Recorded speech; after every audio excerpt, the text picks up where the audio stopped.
Hello everyone, it's YouthLib 2012 here, and today we are going to talk about adultism and radical youth rights.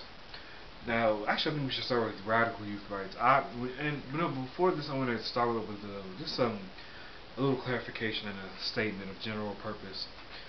When you go through these videos, when you're listening to me talk about everything, take it from the perspective of you are learning something. Maybe you've never heard of minorism, the belief in equal rights for minors, or maybe you've never heard in no fault emancipation. When you listen to these things, you spread the ideas. Every person who hears them spreads the ideas.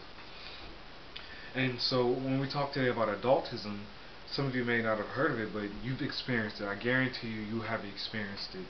And that's what we're going to go through today. We're going to completely go through adultism and look at what it is about and how it functions in today's society. Adultism is the systematic priority or preferential treatment for adults, or that adults have authority over children, people under the age of 18. And adultism it's a sick system. It's an absolute sick system because it oppresses one group while elevating another. Same thing with patriarchy, back in the 60s, is supporting men and oppressing them. These dynamics of oppression. And adultism is the oppression of young people. And you've all experienced it. They tell you don't, when two adults are speaking, you don't speak, or you wait your turn, or you don't speak up to your mother. Your mother's always right. These are examples of adultism.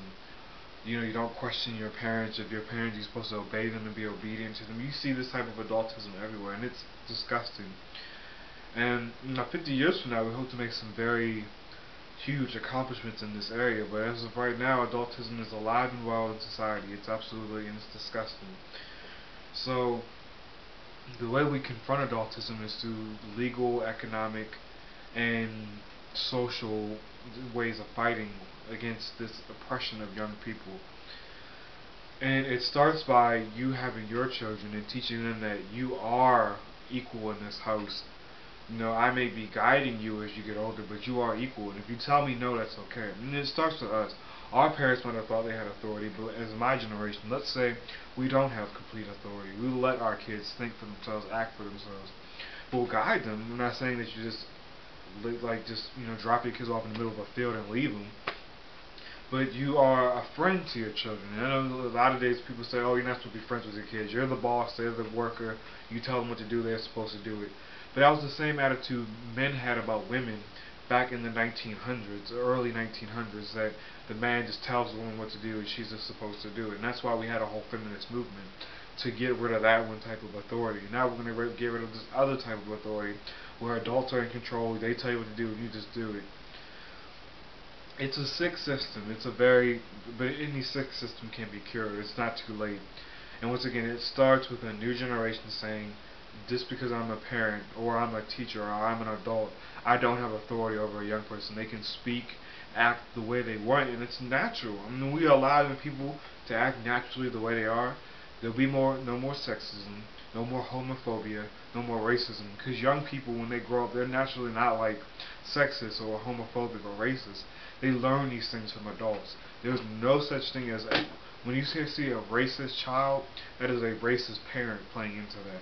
There's always an adult behind them who's teaching them these bad things. And that's why we just need to let young people be who they are. And it's very, very, very important.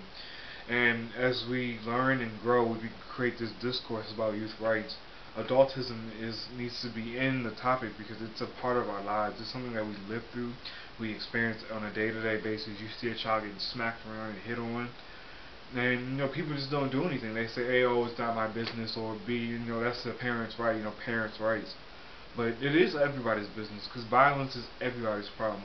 Whether it happens in the home or outside of the home, violence is everybody's problem. Because in those kids grow up in a violent home and they become violent, so they can become violent themselves, and and then the cycle just repeats itself. So as you're developing this discourse and you're talking about youth rights, just think of that. This is what happens when adults get too much power, and they do. Adults have way too much power.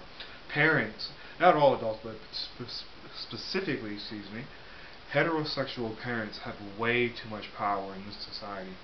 They are complete dictators in their homes, and nobody can challenge them. The CPS, the Child Protective Services, sometimes they're afraid of these parents, or they try to provide therapy for somebody who's smacking their kids around. And we want to change all that. And so that's what this video is pretty much about, adultism. You can look it up online, adultism. It's, watch out for some of those links though, they're very perverted. But, in general, you can look up adultism. And I want you to also look at the other videos. I especially want you to look at the videos for no fault emancipation and minorism. The most important videos I've made so far. Maybe the other ones you might say they don't really relate, but those two are the most important ones in this one. So stay tuned, and we'll have more videos to come.